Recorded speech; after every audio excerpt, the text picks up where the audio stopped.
On va parler de 3 raisons pour lesquelles les Afros demeurent dans la pauvreté au Canada.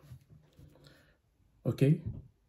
Aujourd'hui, on va parler de 3 raisons pour lesquelles les Afros, que ce soit d'Afrique ou des Caraïbes, demeurent dans la grande majorité dans la pauvreté au Canada.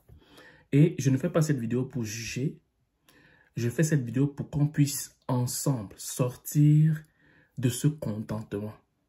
Sortir du fait d'avoir ce confort. Pourquoi? Parce que les moments dans lesquels on se trouve, les saisons dans lesquelles on se trouve maintenant, au Canada et partout dans le monde, font en sorte que si tu continues de te contenter des 3 points que je vais citer là, ça ne pourra plus te suffire pour que tu restes dans le contentement. Tu ne seras plus de la classe pauvre parce qu'il y a la classe pauvre, la classe moyenne et la classe des aisés. Tu seras maintenant vraiment en bas, en bas, en bas. Et c'est ce qui explique maintenant même pour les raisons pour lesquelles, hormis les Afros et d'autres communautés qui emploient ce chemin-là, beaucoup n'arrivent même plus à trouver un loyer.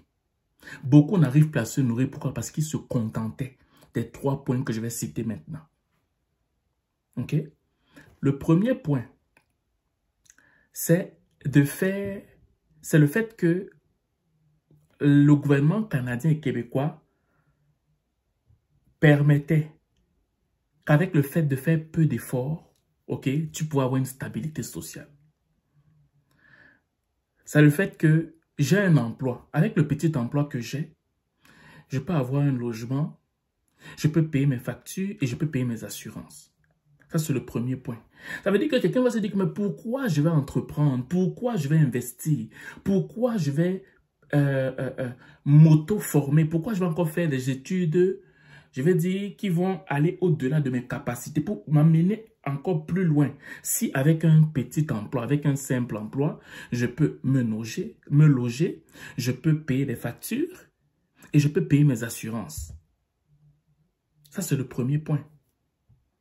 Le deuxième point, c'est que quand on est dans des difficultés, qu'est-ce que le gouvernement canadien, qu'est-ce que le gouvernement québécois nous offre quand on est dans des moments difficiles ou bien offre de façon générale aux Canadiens et aux résidents permanents en fait?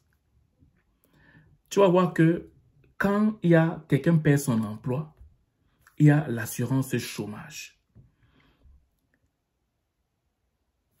Je perds mon emploi, j'ai l'assurance chômage. Pourquoi je vais donc me casser la tête à chercher plus? Pourquoi je vais encore essayer de me débrouiller? Pourquoi je vais investir?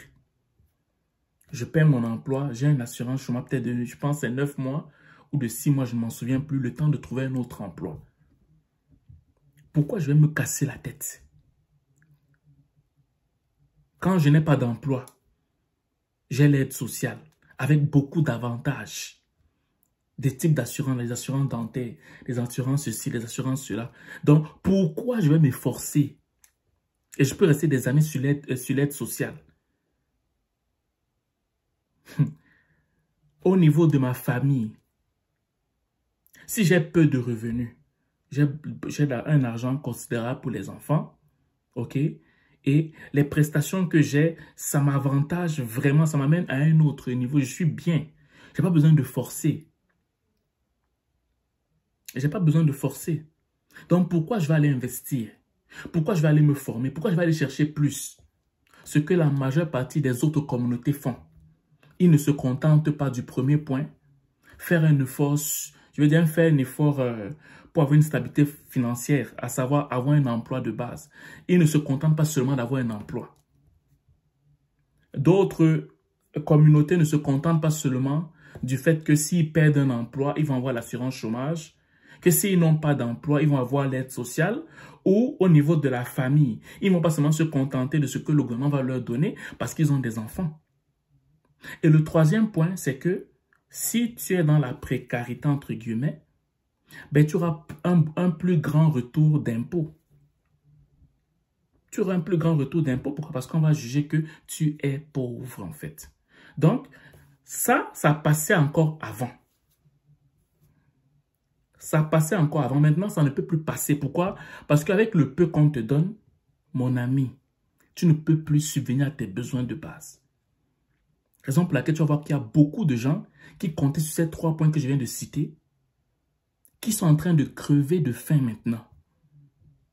Il y a des gens que ça fait peut-être 10 ans qu'ils avaient le même appartement parce que genre ça coûtait peut-être 650 $ et tout. Maintenant avec l'inflation et tout, l'appartement qu'il était habitué, parce qu'il a peut-être un retour du gouvernement de peut-être 1500, 1600 par mois, l'appartement qu'il était habitué à payer par exemple à 600, 700 coûte maintenant 1300.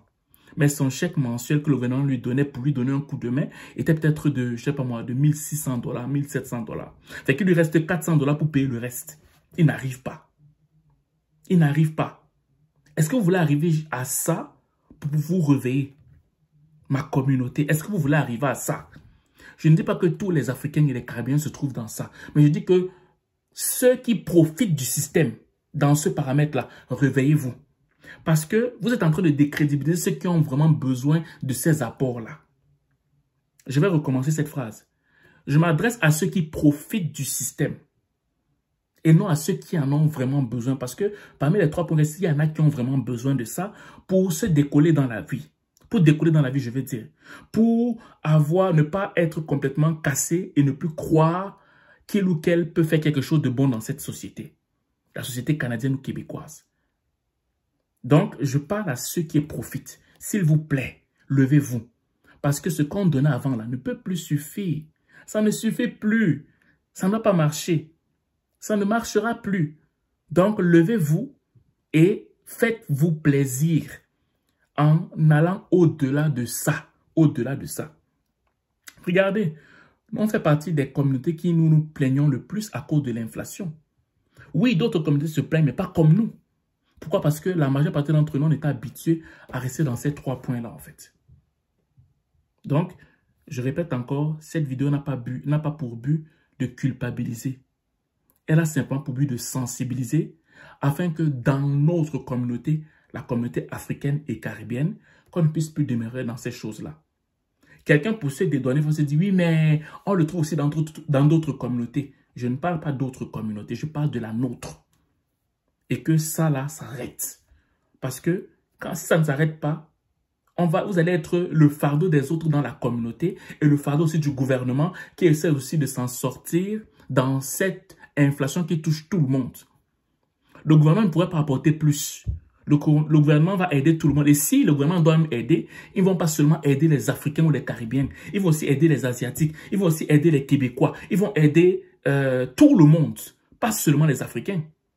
Parce qu'à un moment donné, ça devient comme de la... Je veux dire, on est en train de se culpabiliser et toutes ces choses. Ça ne peut pas marcher.